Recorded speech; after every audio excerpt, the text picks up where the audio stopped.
This is the dream, isn't it? A house in the Japanese countryside for just $10,000. You've seen the headlines, the sun-drenched photos of traditional homes surrounded by green mountains and quiet fields. It's the ultimate escape, a piece of the serene Japanese countryside for the price of a used car. It's a fantasy that's flooding social media and capturing the imagination of people all over the world. But what if this dream is actually a trap? Welcome to Taxplained, explaining taxes so you can minimize your burden and maximize your freedom. So here's the reality. While the land might be worth something, the house is often worth nothing. In fact, it could easily cost you far more to tear it down than you paid to buy it in the first place. This is the hidden catch of Japan's cheap homes, a financial paradox that can turn your idyllic version into a costly nightmare. We decided to find out the truth behind the $10,000 home and $10,000 price tag. In this video, we expose the hidden system where demolition costs can be double the purchase price, and property values are designed to disappear, and your bargain home can become a money pit you can't escape. So here is the seductive dream of the $10,000 house. So let's be honest here. The appeal is undeniable. While property prices in so many countries spiral out of control, Japan presents this incredible alternative. The idea of owning a home, debt-free, in one of the most beautiful and culturally rich countries on earth is powerful, and the numbers seem to back it up. As of recent government surveys, Japan has a staggering 9 million vacant homes, known as Akiya. That's nearly 14% of all houses in the country just sitting empty. Local governments, desperate to revitalize their shrinking rural towns, have set up Akiya banks to connect eager buyers with these empty properties. They advertise a new life and a chance to join a close-knit community and escape the pressures of the modern world. It's a compelling story, and for a mere $10,000 it feels like a risk worth taking. Yet this is where the dream starts to get blurry. Why are there so many empty houses? And why are they so cheap? The answer isn't just about population decline in Japan. It's about a fundamental misunderstanding of what you're actually buying in Japan. You're thinking you're buying a house, but in the eyes of the Japanese market, you're often buying a liability. So this $10,000 illusion, why is the real price instantly a lot higher in most cases? The first crack in the dream appears the moment you buy the property.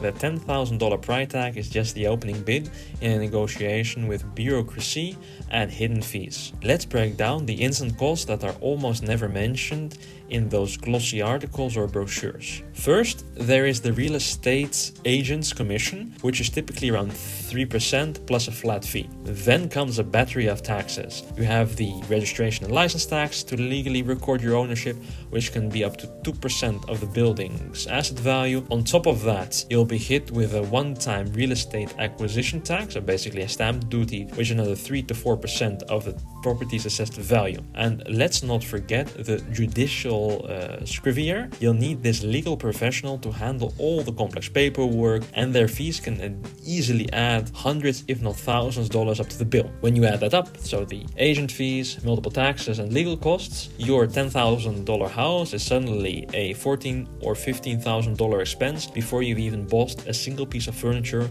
or fixed that leaky faucet. You've only just signed the papers. This is the first hidden catch. The price sticker is just a fantasy. The real entry price is always significantly higher. And there's also the property value paradox, value that's designed to disappear in Japan. And now for the part that feels completely alien to most Western buyers. In markets like the US, Europe, UK, Canada, you expect your house to be an asset. You expect its value to appreciate over time. In Japan, the opposite is often true. Here, the house is treated as a disposable good, a depreciating asset, much like a car. The real value is supposed to be in the land that the house sits on. Japanese law gives a statutory useful life to buildings for tax purposes. For a wooden home, which many Akiya are, that lifespan is just 22 years. For reinforced concrete, it's 47 years. The entire system is built on the expectation that a house will be demolished and rebuilt every few decades. And the cultural preferences for newness combined with constantly evolving earthquake resistance standard means that older homes are considered not just outdated but often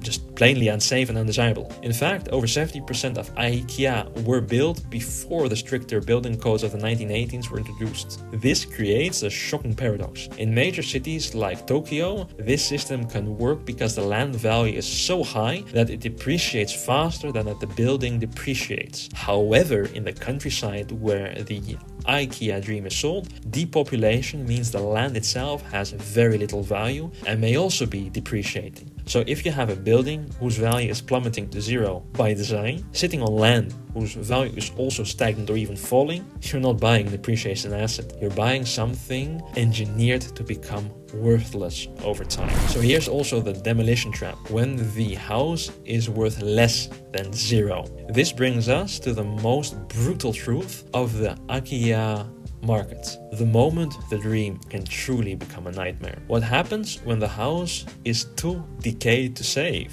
What if it's riddled with termites, foundation is cracked, or the roof is more hole than tile? You decide to cut your losses and tear it down. And when you tear it down to use the land is when you discover the concept of negative value. Because demolishing a house in Japan is not cheap.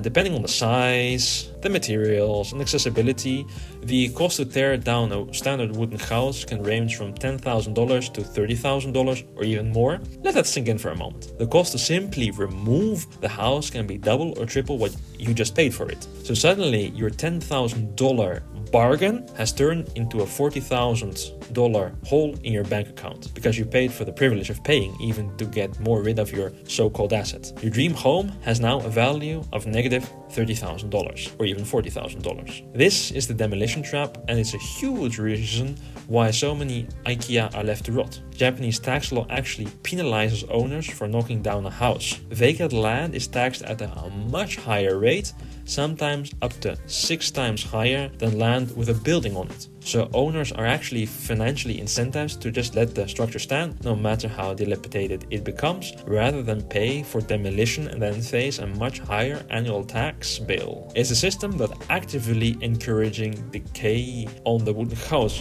Now comes the renovation nightmare and the Akiya bank roulette. But what if your house is salvageable? Surely a bit of DIY can save you, right? This is another romantic portion that quickly collides with reality. Most of these homes have been neglected for years on end and usually require massive upgrades to be livable, safe, and compliant with modern codes.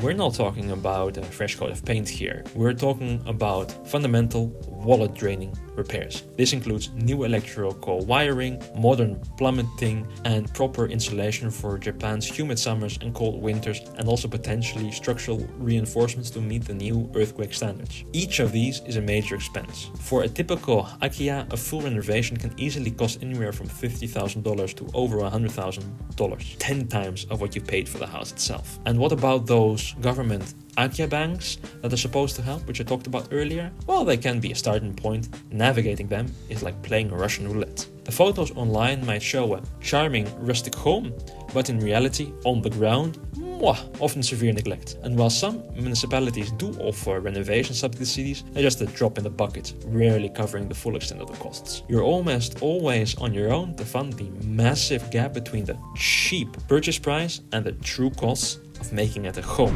Then there's also the informed path forward here. After everything we have uncovered, it would be easy to just say, just don't do it. The dream's a lie.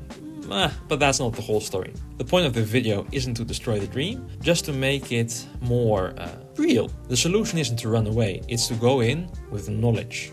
Buying an Akiya in the Japanese countryside can still be a wonderful, life-changing decision for the right person.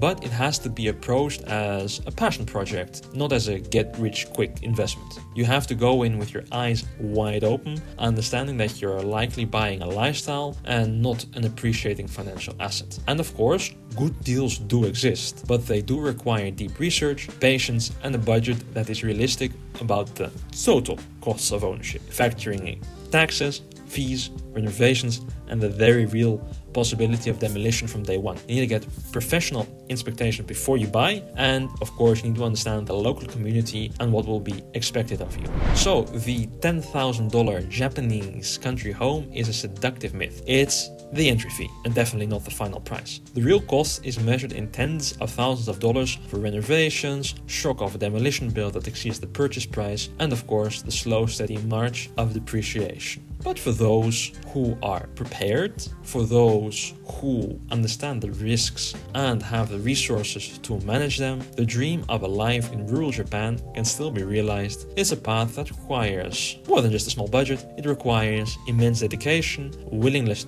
to learn, and a clear-eyed view of the challenges ahead. So now that you know the hidden costs and of course the structural traps, we want to hear from you. Would you still consider buying a home in the Japanese countryside? What's the biggest surprise for you in all of this? Please let us know in the comments section below.